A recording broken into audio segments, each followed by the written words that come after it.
ஒவ்வொரு ஊழலா வெளியில வரும்போது ஒவ்வொரு வேஷமா கலந்துரும் போது இங்க இருக்கிற நிறைய பேரு நடுங்கி போய் இதுல நம்ம மேல அவதூறு வேறு.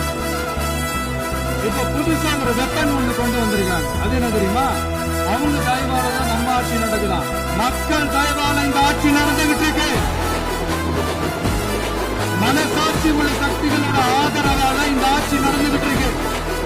நாங்க தான் அனுப்பி வச்சோம் அப்படின்றாங்க. அனுப்பி வச்சவங்களுக்கு மினிஸ்ட்ரியில இடம் கொடுத்தா ஏன் கதறீங்க? ஏன் இவ்வளவு கோபம்? ஏன் இவ்வளவு கதறல்? இதுல இன்னொரு முக்கியமான விஷயம், மார்க்சிஸ்ட் கம்யூனிஸ்ட் கட்சி நமக்கு ஆதரவு கொடுத்தது சுயேட்சையா எடுத்த முடிவுன்னு சொல்றாங்க. அதே மாதிரி இந்திய கம்யூனிஸ்ட் கட்சி நமக்கு ஆதரவு கொடுத்தது